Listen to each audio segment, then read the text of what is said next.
The Stone Zone with legendary Republican strategist and political icon and pundit Roger Stone. Stone has served as a senior campaign aide to 3 Republican presidents. He is a New York Times best-selling author and a longtime friend and advisor of President Donald Trump. As an outspoken libertarian, Stone has appeared on thousands of broadcasts, spoken at countless venues, and lectured before the prestigious Oxford Political Union and the Cambridge Union Society. Due to his 4+ decades in the political and cultural arena, Stone has become a pop culture icon. And now, here's your host, Roger Stone.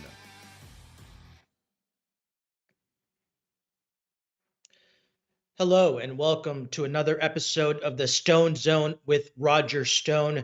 I am not Roger Stone. I am Mark Vargas, editor-in-chief of Illinois Review, filling in for Roger, who will be back tomorrow. Before we get started, a big day yesterday, not just around the country, but in Illinois, as President Donald Trump issues Rod Blagojevich, the former Illinois governor, an unconditional and full pardon. But joining me to discuss this is Chicago attorney John Donovan. John, welcome to the Stone Zone. This is your maiden voyage. Appreciate you joining me. Mark, it's good to see you. Thanks for having me. It's nice to see you this morning. Congratulations to you, to the governor and his family. You guys, a lot of work. You did a great job. Thank you. We're going to play this clip of President Trump signing the presidential pardon live in the Oval Office just yesterday afternoon. Next, we have a full and unconditional pardon for former Governor Rod Blagojevich of the state of Illinois. Good. It's my honor to do it. I've watched him. He was set up by a lot of bad people, some of the same people that I had to deal with. He wasn't quite as successful, but he had somebody that saw what was going on. I didn't know him other than I believe he was on The Apprentice for a little while. He was just a very nice person. He had a fantastic wife. She fought like hell to get him out. He was given a sentence of like 18 years. And it was a sort of a terrible injustice. They just were after him. They go after a lot of people. These are bad people, the other side. So I think he's just a very fine person. And this shouldn't have happened, and it shouldn't have happened to him. And let him have a normal life and let him go out and do what he has to do. So I'm signing this as a full pardon. Rod Blagojevich. Mr. President, are you considering him for ambassador to Serbia? No, but I would. I mean, he's now cleaner than anybody in this room. He got a pardon. He's cleaner than anybody in the room. He's cleaner than anybody in this room. What an incredible moment there.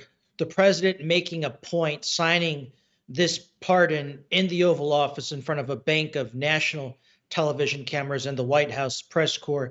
John, before I get to you, I want to play last night at 9:00 p.m. Chicago time. Governor Blagojevich and his wife Patty held a press conference outside their home in Chicago, and where he thanks President Trump. Let's watch that clip. I want to express our deepest and most profound and everlasting gratitude to President Trump for what he's done today, for the full presidential pardon. I think about my relationship with President Trump, and it's really, well, he's always doing things for me, and he never asked me to do anything for him. I had a chance to be on his television show, and then he ended what was a long, long, hard nightmare. After 2,896 days in prison, nearly 8 years, President Trump pulled me out of there, and now he did this. And all I can tell you is that President Trump is a man who, when he sees things that are wrong, he rights them and puts an end to them. And Patty and I, and Amy and Annie, will always be grateful to President Trump and never, ever forget his kindness to us. Never forget his kindness to us. And it's worth noting here on the Stone Zone that our very own Roger Stone has been incredibly supportive and helpful behind the scenes. And so a big thank you to Roger Stone for his support. But John, you're a respected attorney in Chicago.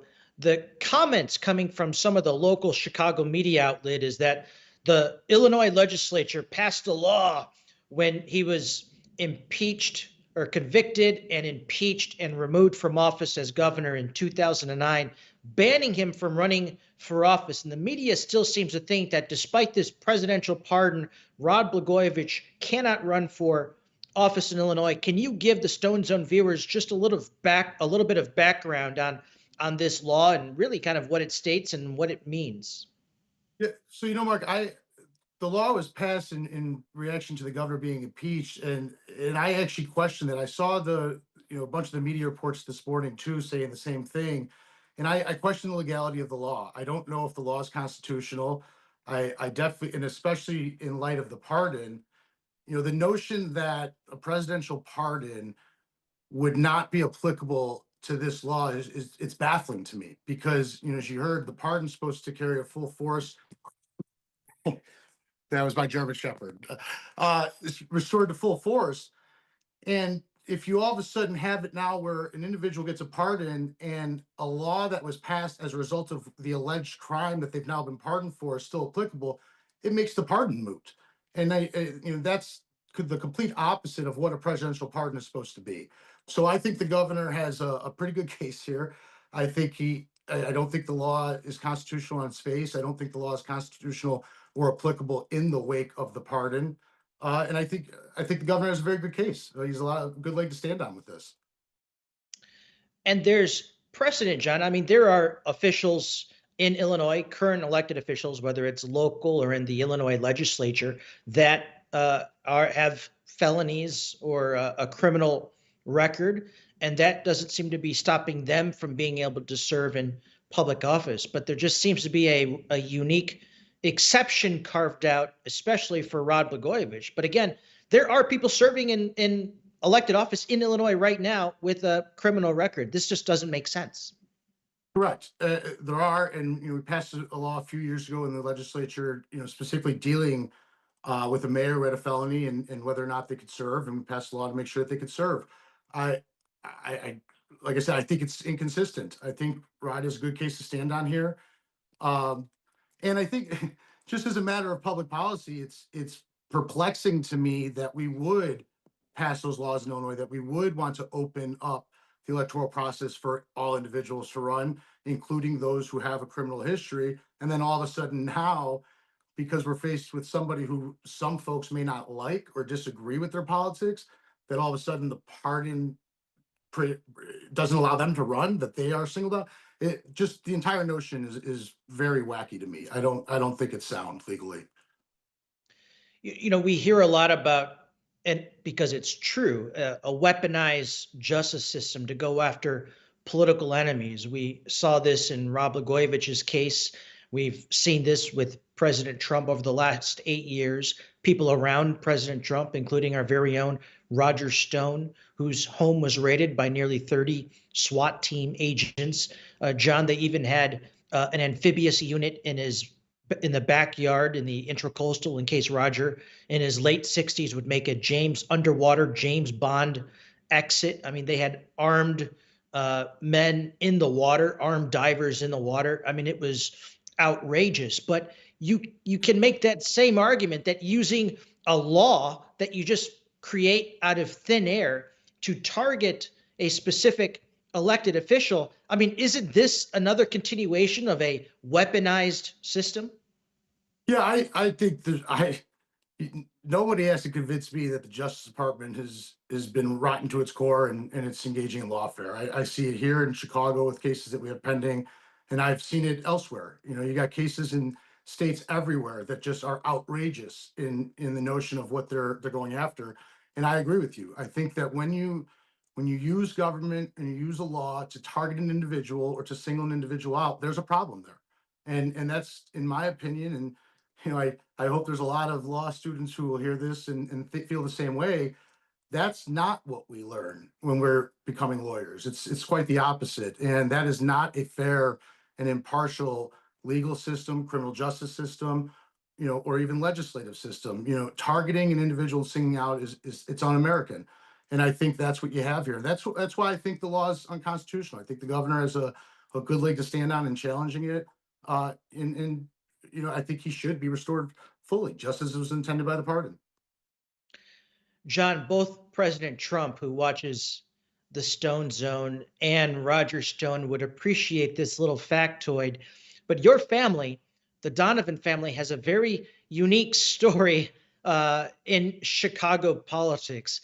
Can you give us just a little bit of background by what I mean by that here for the Stone? Absolutely. Yes, Mark. So I'm a Democrat. You know my background. I've worked on Democratic staffs, and I consider myself a Democrat. My father, my whole family are Democrats. My father worked for two mayors, worked for Richard J. Daley and for Michael Blandick. He was their chief of staff. So we have deep Democratic roots. Mark, you'll actually be interested to know this. I have a picture, I'll find it, send it to you one day, where I have the governor's case on my floor when I was in law school on a Post-it note, next to two other cases similar to it. And I was writing a paper at the time that I thought the sentencing was wrong, and I thought the case was wrong. I thought the court got it wrong. So it's full circle for me too, and that's how I look at it. I go back to, as a Democrat here, I've been in these circles, I watch it, I see a lot of good people who are facing cases right now from a Justice Department that is distorting the law, and they've been doing it for years. And we're finally seeing someone in Donald Trump who's standing up to it and speaking it, because Lord knows I couldn't, you couldn't. We don't have the voice, the means to be able to do that. And so thank God you got someone of courage who's saying it. What's interesting, John, and what we saw in the Blagojevich case, what we witnessed in the Roger Stone's case and his subsequent trial, what we've been witnessing over the last 8+ years with President Donald Trump, is that attorneys and prosecutors in the DOJ, they become more like Manhattan public relations firms than about the law and applying the law and the Constitution and equal justice under law, and to come up with these sayings, the sale of the Senate seat or Russian collusion. I mean, it really seems like these attorneys, these prosecutors, corrupt prosecutors, have been spending so much time trying to find these narratives that can stick in the press rather than applying equal justice under law. How do we end this very dangerous practice in our country? Well, Mark, that's, the first thing is it takes people of virtue and spine to stand up and speak up against it. That's always the first thing. And that's why I'm glad the conversation's out there now, and that we're looking at these and taking a strong look at these cases. I think that is always the first step. You have to have people speaking up and willing to fight back. That's, for years, I think they've preyed on folks knowing that they're not going to have the money to withstand a case. They're not going to have the means to get their message out. And that's enough to pressure someone. I think I saw a stat, 97.5 conviction rate or something percentage on RICO cases. That's insane. All right. Anything at that level, there's a problem there. All right. That's not a fair fight for folks if that's the rate you're going at. And I think the first thing is obviously the conversation, and that's happening, and that's good. And then I think you got to get other folks like those on my side, the Democrats, to start speaking up. They know that this is a problem too. They see it. They've been subjected to it themselves. It's getting it to now acknowledge it when it's not you under the microscope. And once that happens, then you start to see a groundswell and a change, because then you got a coalition of people who are in agreement. And I think it's there.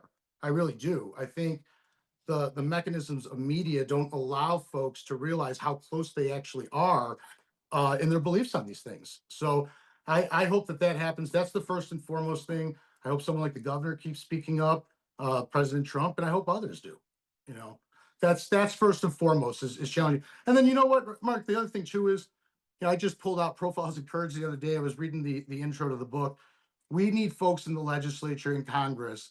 They've got to come together and they've got to change some laws. All right. There's a problem when a Justice Department is misapplying black letter law so routinely and frequently. And if it isn't something that we can stop by pushing back and speaking up, then I think it's incumbent upon Congress to finally clarify those laws and change it.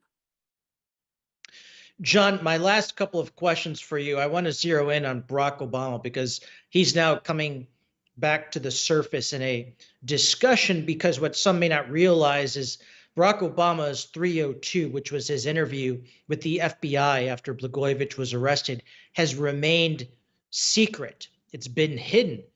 And as you know, that those are supposed to be made available to defendants in the case and made public. And Barack Obama's 302 is still being hidden.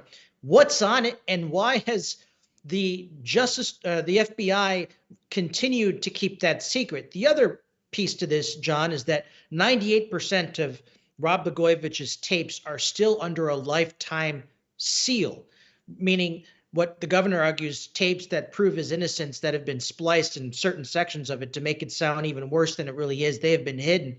Describe sort of what the legal ramification or impact that could be, having a friendlier FBI director and attorney general who could release Obama's 302 and who could release the 98% of tapes that have been kept secret and hidden since his trials. Well, I think, Bart, it could be a short conversation, because I think what we saw in the first couple of weeks here with the president is, if they want to release something, they can release it. So that those things can be released if they want to. I think I don't want to speak to the legal ramifications without knowing the full, the full background there and everything. I'd have to refresh myself on it. But what I will say is, to the public opinion of the issue, it's important. Having transparency and people being able to have all the facts at their hands to make an informed opinion is very important. We've seen that in the last 2 election cycles. I'm sure across your life, your viewers, everyone in their lives understands every day, just in ordinary decisions, the importance of being able to see everything, read it, digest it. Why would it be any different in this matter? And so I think there's probably a lot of value in a lot of light that would be shined if those things were released and people could look at them. I don't know what the rationale is for not at this juncture. But as we know, and we saw in the first weeks of this administration, they can release them if they want to. And, I'm sure they're considering it and looking at it. And it would certainly spell big trouble for Barack Obama and others when things are being hidden. It doesn't make sense. So we're certainly going to be seeing some transparency here in this second Trump administration. My last question to you, John, and again, I'm so grateful that you joined us here last minute, is you're a Democrat. Your family history is supportive of the Democratic Party. You're now supporting President Trump. Very briefly, just sort of what's been the transition from being a lifelong Democrat to now supporting the Trump agenda? What happened? Mark, I consider myself, so I'm a Democrat in party, and I consider myself a classical liberal. I've always considered myself that. And classical liberal is big on individualism, on independent thought, and what I've seen for a long time here in government is a big shift away from those things as a Democrat. I grew up as a daily Democrat, a Kennedy Democrat, and I believe that you got to help the little guy. You got to provide economic opportunity. There is a role for government. It's not a large one. That's always been my belief, and I just feel that the party has gone so far from those things, and that's why I was not at the start of 2016 a Trump supporter. I was actually a Rand Paul supporter because I found myself even more libertarian on things then. And I actually voted for Tulsi Gabbard in 2016 in my primary. But I've just grown. The second Trump one, I've liked him, and I believe Americans are inherently fair people. All right, I've always felt that way, and to watch what he's gone through, fair and unfair, is just beyond me. Sometimes I look at it and I just don't know what I'm seeing. And I think that's it. I respect the guy. I really do. He's tough as nails.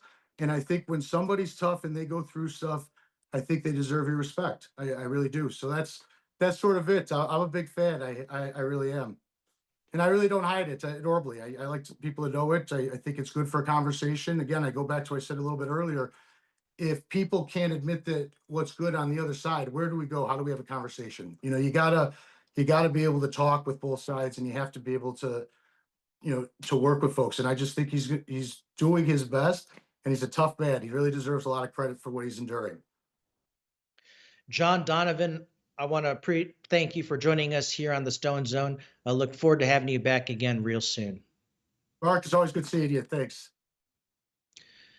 And before we end this portion of the show, we're going to play a 35-minute interview of Roger Stone with Kimberly Guilfoyle, talking about the rapid pace of the first 2 weeks of the Trump administration and how President Trump is accomplishing more in his first 2 weeks in office than most presidents accomplish in 4 or 8 years. It is news, information, everything's happening so quickly that it's difficult for people to keep up. But already in just a short period of time, we're already seeing a difference in our country, particularly when it comes to immigration and securing our borders and rooting out and deporting the most violent and dangerous criminals who have been welcomed into our cities by Democratic politicians like Illinois Governor J.B. Pritzker and Chicago Mayor Brandon Johnson and so many others. But you're not going to want to miss this interview. It's about 35 minutes and it'll take us to the end of the show. But until next time, good night, God bless you, and enjoy this Roger Stone interview. All right, and coming up right now, joining us, iconic political strategist, host for the Stone Zone, Roger Stone. Roger, thank you for being on the program.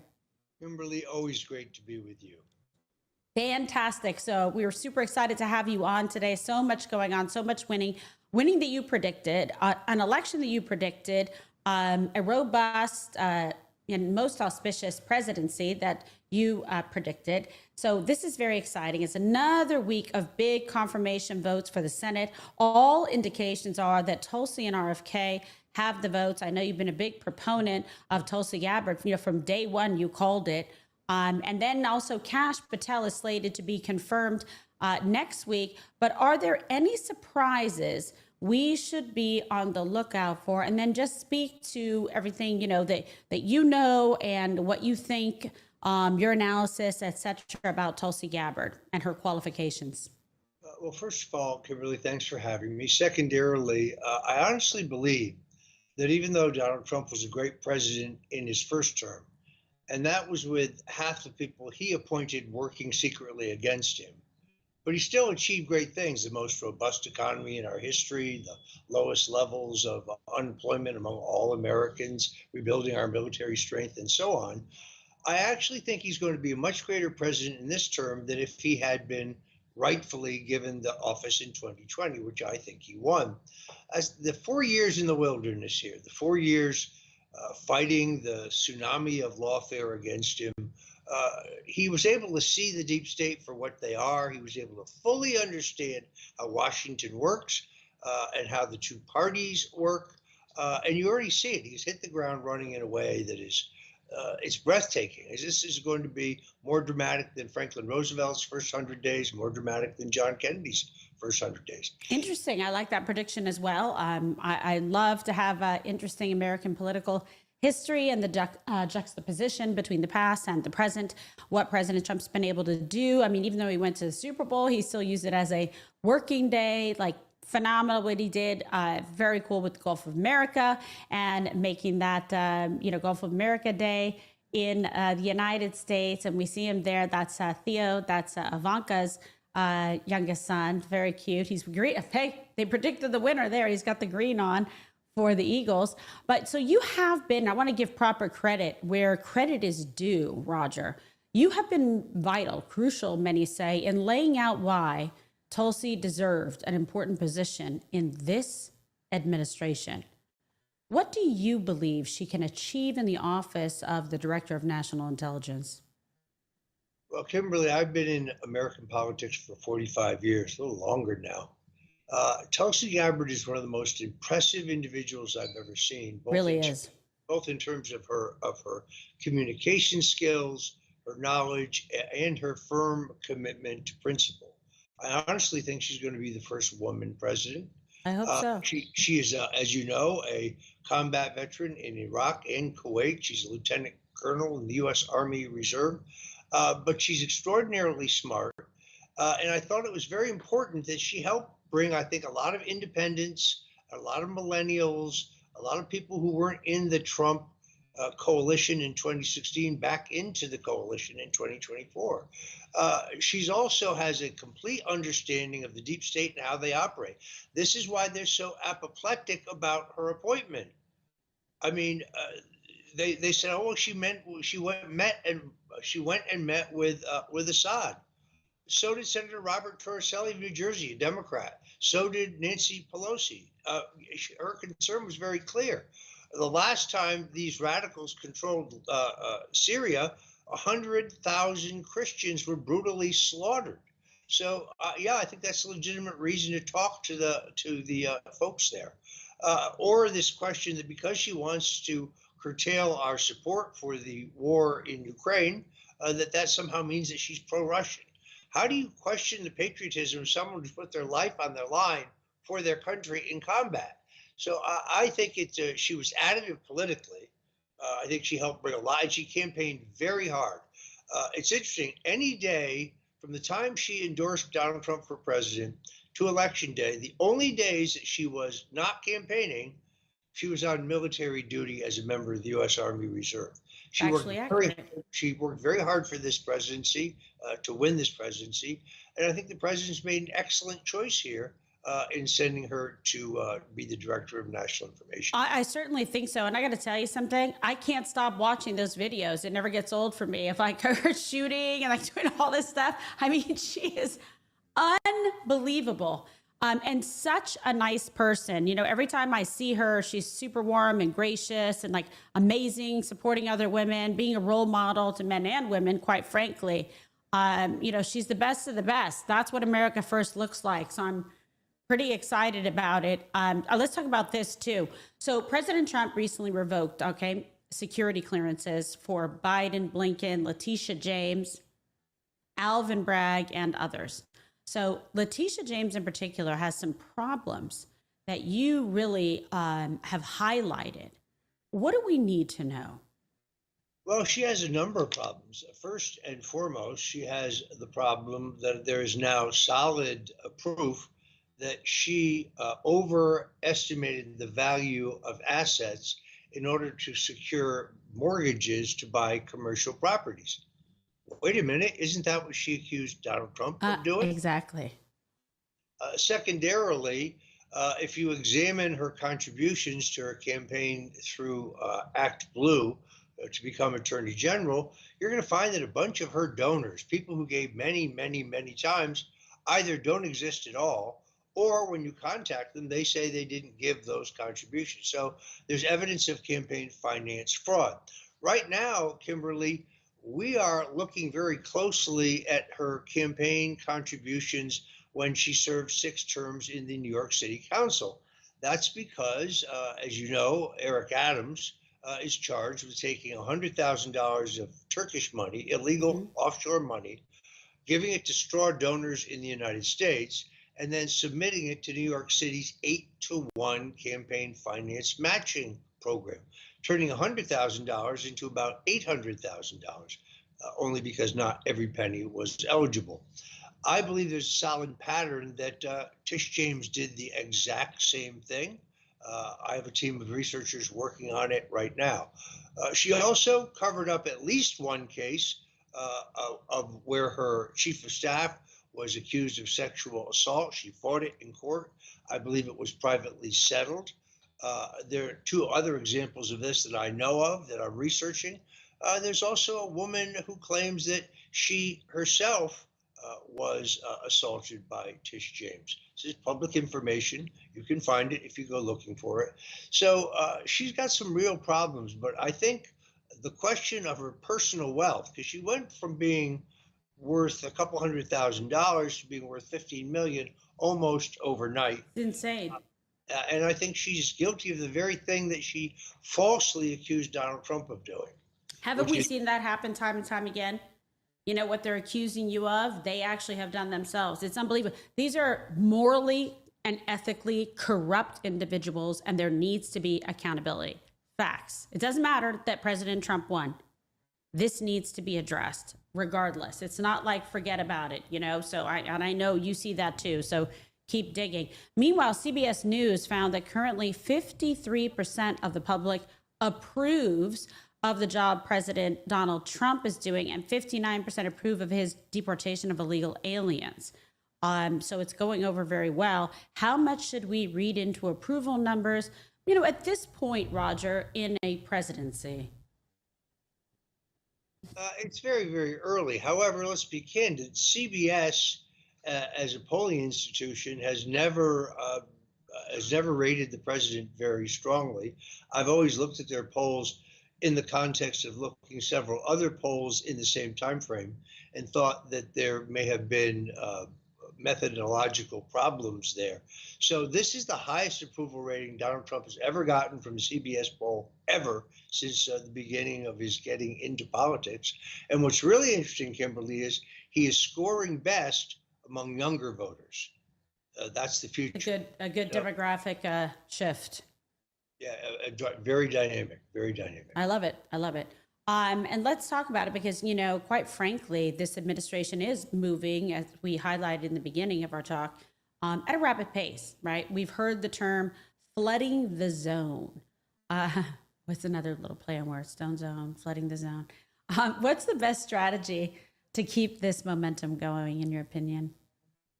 Well, look, I think the American people have already decided about this. You point out this 59% number of people approving of his closing the border and expelling illegals.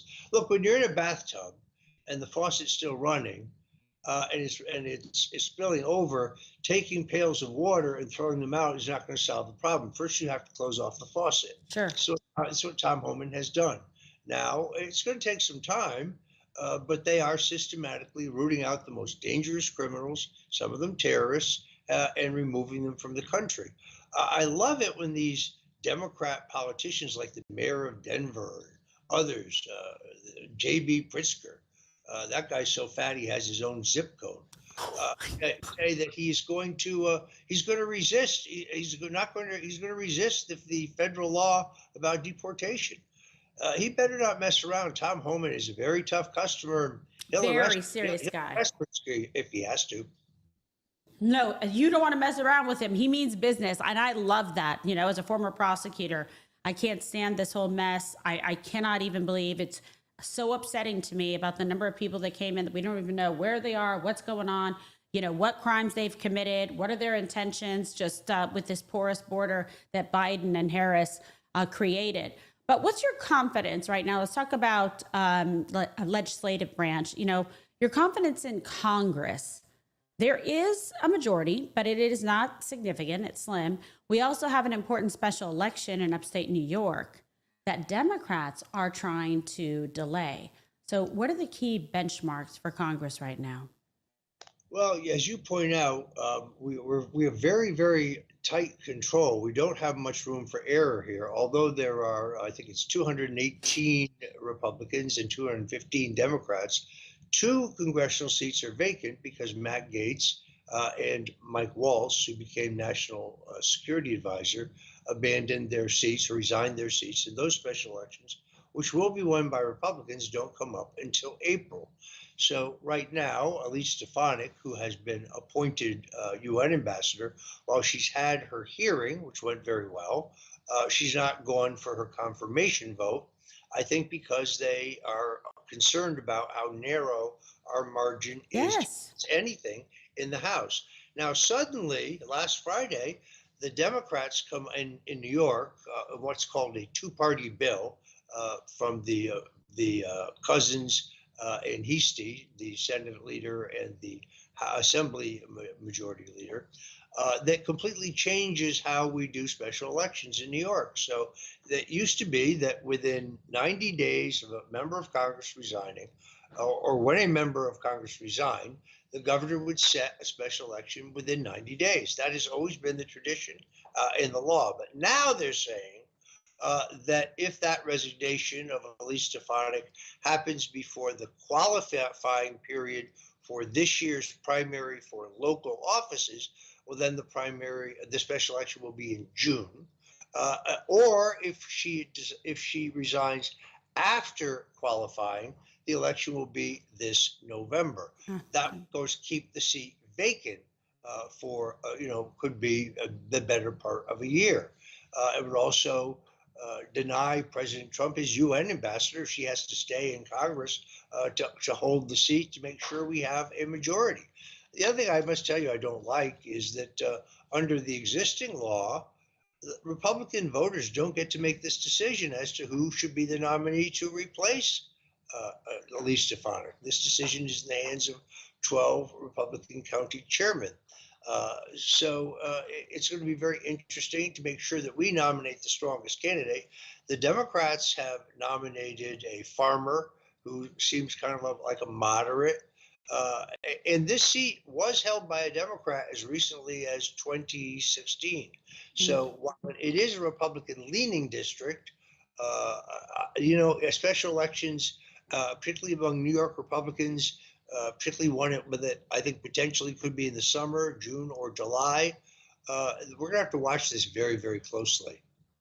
Well, also it becomes tricky because you can't take anything for granted, like you said, Republican leaning, but special elections, a lot of times people don't show up and it can be low voter turnout. And that to me is, problematic potentially in and of itself, unless you're the superior candidate getting the vote out. That is a great danger. You're going to have very, very light turnout in a special election. And traditionally, for whatever reasons, New York Democrats have done a better job of that than New York Republicans. The other good news, however, is that you have this situation in Texas 28, Lyndon Johnson's old congressional district, where the congressman there, I always mispronounce his name, I guess it's Coulaire, but he's Hispanic, Henry Coulaire. He and his wife have been indicted on 14 counts of bribery and embezzlement, I believe it is, and fraud. He's going the way of Menendez.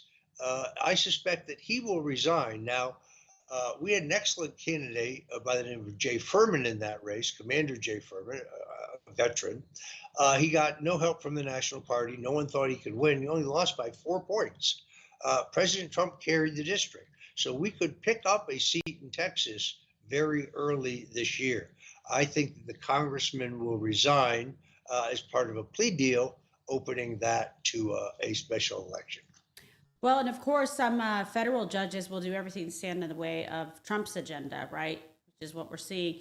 Even if some of the rulings are arbitrary and capricious, we saw it in the first term. We're seeing it now. What tools, Roger, does the executive branch have to kind of combat this form of lawfare?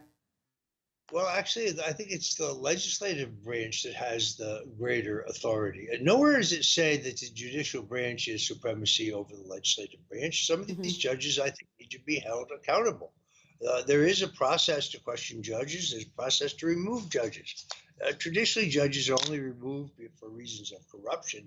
But this ruling by a federal judge that the Treasury Secretary himself should not have access to the records of the Treasury Department, this is insanity. That's an insane ruling. It'll get overturned, but it just shows you how completely hysterical and apoplectic the left is, because Donald Trump has the audacity to do exactly what he said he was going to do through the entire campaign. Well, how should we also think about, Doge? A lot of talk about this and the access, obviously, that Elon Musk has to the different agencies to try to cut out the waste, the excessive spending, which is, we knew there was a lot, but my God. What do you think about all of this? And Democrats in the media, are more upset about the existence of Doge than the actual fraud and waste itself. Yeah, people don't remember this, but we had something very similar under Reagan. It was called the Grace Commission, and they did a deep dive on American government. They came back with a book this thick of all the waste and corruption that could be caught. And then you know what happened, Kimberly? Nothing at all. That's what happened, because the Congress didn't have the courage to do anything. I love what Elon Musk is doing, and he's using his technical skills, the technical skills of his people, to look at mass amounts of data, and he's uncovering amazing fraud.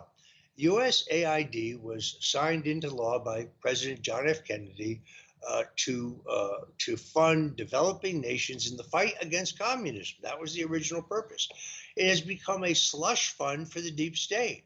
They use it for anything they want, paying off journalists, toppling governments. I think you're going to find their involvement in the Russian collusion hoax. You're going to find their involvement in the two Trump impeachments. I think you're going to find their involvement in January 6th.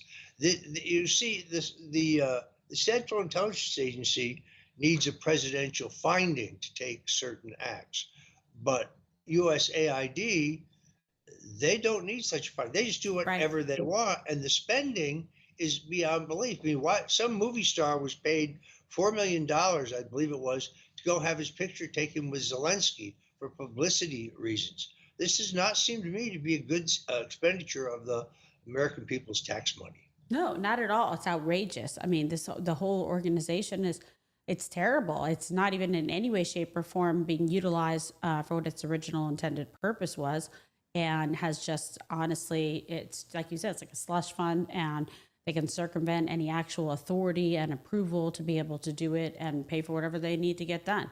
Let's talk about Nixon. It's another one of your guys that you know very well historically. So he used to say that the worst thing a politician can be is dull, right? And we know Donald Trump is anything but dull. How does that affect his ability to deliver on his promises? Well, it's kind of interesting. President Nixon was probably the first one, even before me, who saw Donald Trump's potential to be president. They met at Yankee Stadium at an opening game in the owner, George Steinbrenner's box. And President Nixon called me the next day. He knew that I was doing some work for Donald Trump. And he said, well, I've seen your man. So what did you think? He said, I'm just telling you, this guy could go all the way. Wow. And then he wrote a letter, which has been published by the New York Times. Yeah, I saw it at the library.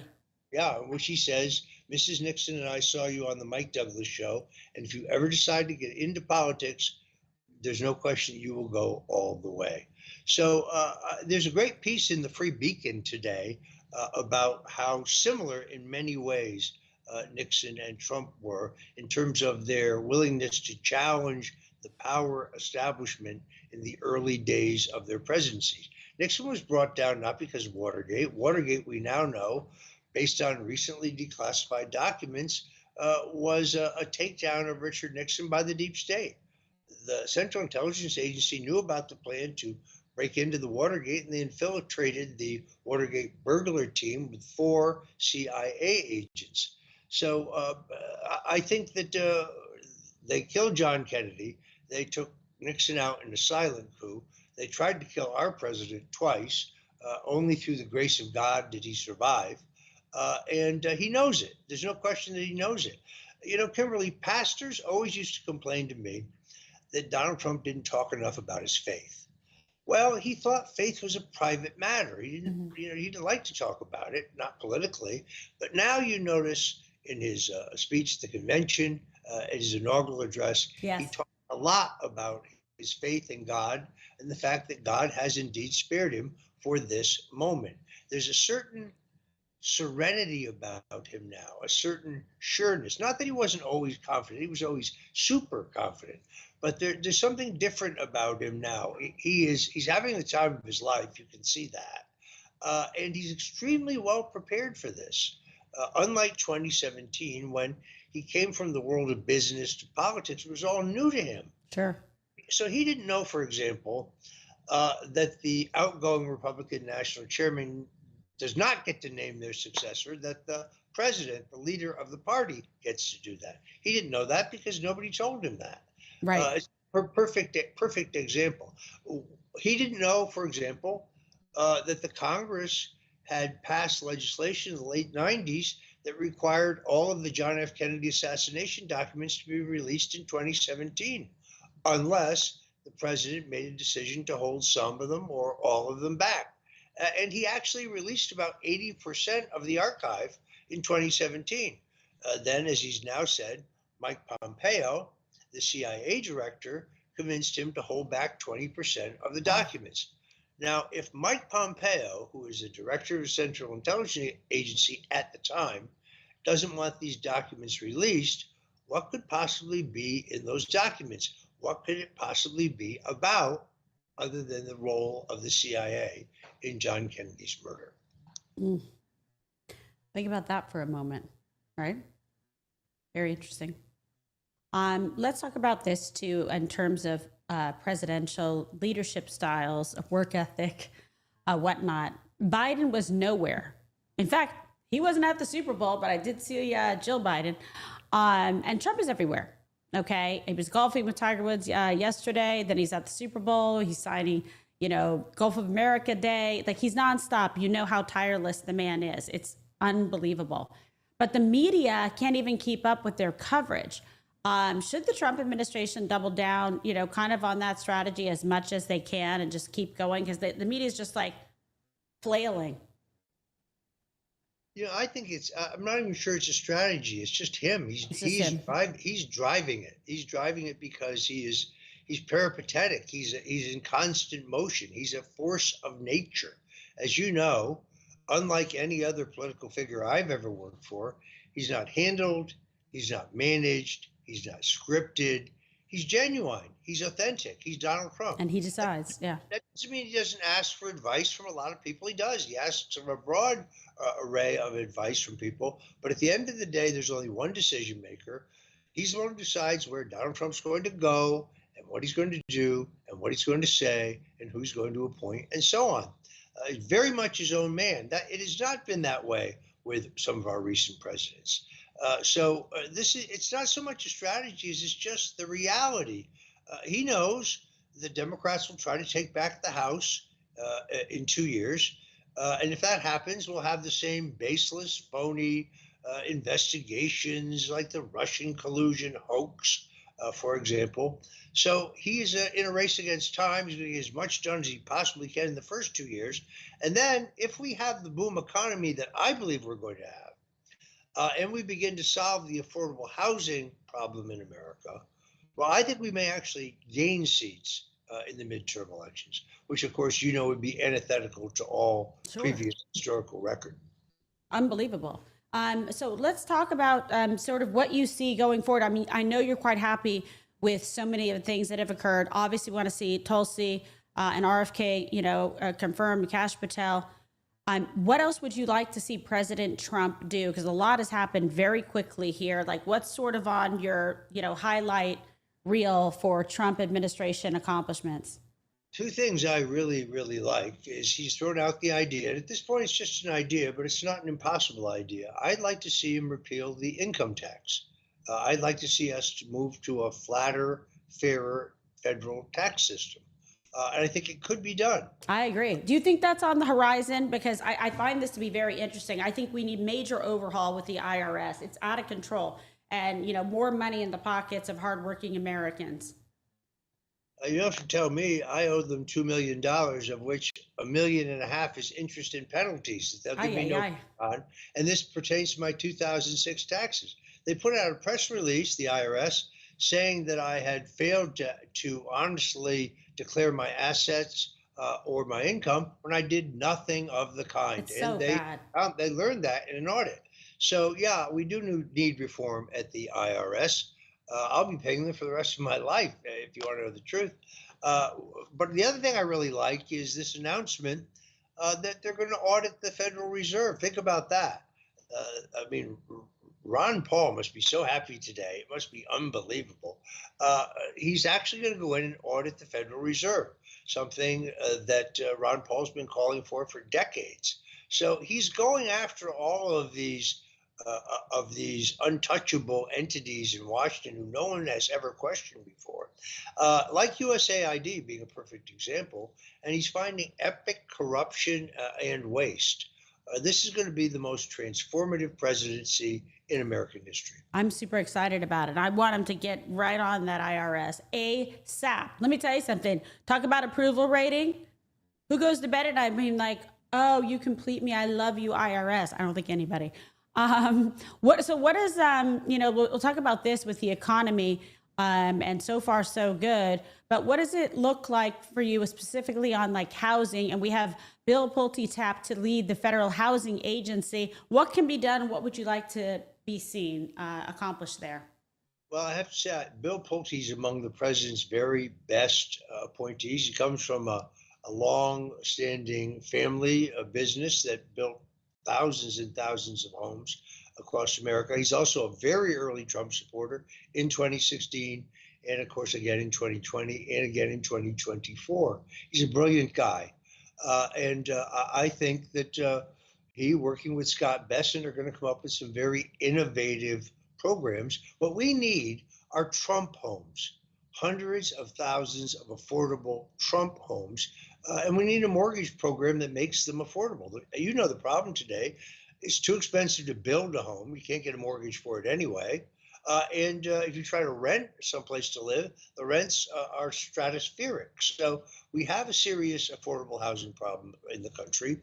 I give Robert Kennedy a lot of credit for being the first one to talk about this on a national scale. But I think that is going to be one of the keys to winning the midterm elections. First of all, we've got to get our oil and gas industry cooking at full capacity, because that's the cornerstone of a boom economy. Yes. We need to renew the Trump tax cuts. That's obvious, because a rising tide lifts all boats. I hated during the campaign when they kept saying, and Trump wants to cut taxes on billionaires. No, Trump wanted to cut taxes on everybody across the board. Exactly. In fact, the people in the middle brackets got a greater tax reduction than billionaires got. But you know how it is; they lie. This is the first clip you showed here on the show was from CNN. I don't get my news from CNN for the same reason I don't eat out of the toilet. Dear God. Tough but fair. So let's talk about winning your Rumble show, fabulous, and on WABC. You've been doing a lot of big deep dives into all these top stories. I know you recently interviewed James O'Keefe on his DOJ charges being dropped. What did you learn? This is an incredible case. This is the first time in the history of the United States that the FBI raided the home of a journalist to try to find material, in this case, Ashley Biden's diary, that O'Keefe had gotten from a source. Or actually, I think it was somebody who worked for O'Keefe had gotten from a source. Now, O'Keefe never published the diary. He never did any video on the diary. He wasn't even sure at that point that the diary was real. He told me he figured out the diary was real when the FBI raided his home to recover the diary. Exactly. This is really outrageous. And he was charged with transporting stolen material over a state line. Really? So what he's guilty of is engaging in the act of journalism. What they do at the New York Times, the Washington Post, the Wall Street Journal. The only difference is O'Keefe does it better. It's an outrageous case. The best part of this, Kimberly, is when they released the probable cause affidavit as to why they had probable cause to raid O'Keefe's home in New York, every single word was redacted. Every single word. It's just black markings over the 3-page document. So there's a lot of real serious questions here. Did the FBI infiltrate what was then Project Veritas? Did they have somebody on the inside? Or does the probable cause say that this was ordered by the White House? I said to the New York Post at the time, I was so outraged by this raid. I know a little bit about having your home raided. Yes, you do. The FBI is acting like Joe Biden's personal Gestapo in violation of the law. It's unbelievable. And I'll never forget that raid on, your house in the early morning and CNN being tipped off about it and your poor wife was sick. It's just the whole thing is so reprehensible. And that's why it's the dawning of a new day for justice in this country, thanks to President Trump. Similarly, what happened to James O'Keefe is outrageous. It's unbelievable, the things that they try to get away with. But now there's accountability, thanks be to God. All right, give us all the promotion for everything you've got going on, because you really are breaking some big news. You've got a fabulous show. People want to check it out. Go ahead. Well, first of all, the StoneZONE is on Rumble. I love Rumble. Go to rumble.com/Roger Stone. Our show is every day at 8 o'clock Eastern, but check it out on Rumble. Rumble's a great platform. It really is. We got a great leader in Chris Pavlovsky. StoneZone.com, my website, where I publish things that I've written, as well as news stories that I see that aren't getting as much coverage as I think they should. Sure. Also, you can go to the store there and get all of my books: The Man Who Killed Kennedy, The Case Against LBJ, The Real Story of the Kennedy Assassination, or The Clintons' War on Women, The Bush Crime Family, The Making of the President 2016, How Donald Trump Started a Revolution. It's all there. Plus, you can get your very own Roger Stone Did Nothing Wrong t-shirt. You get one of my signed Roger Stones, which is a paperweight. It's all there. And then on weekends, every Sunday from 3 to 6 Eastern, you can go to WABCRadio.com. WABC Radio is the most powerful, most influential, and most entertaining radio station in the country. It's the most powerful AM signal. And we're doing really well Sunday afternoons, traditionally not the highest trafficked area for radio listeners, but we're doing very, very well there. We've kind of beat that. I'm just glad I wasn't on at the same time as the Super Bowl. Exactly. There you go. There you go. Roger, what a pleasure, my friend, to be with you. Everyone check out his fabulous show, 8 p.m. Eastern, right here on Rumble. And the White House now has their official Rumble channel as well. So that's pretty exciting. All good things. Thank you so much for being with me. Kimberly, I want to congratulate you again for being appointed ambassador to Greece. I can't think of anyone more qualified to go to that country, which, because of the relationship between Greece and Turkey, both American allies, it's a hot spot. It's a very delicate job. Nobody will do a better job than you. And yes, I'm going to come visit you. Good. I cannot wait. Okay. We'll do the StoneZONE from there.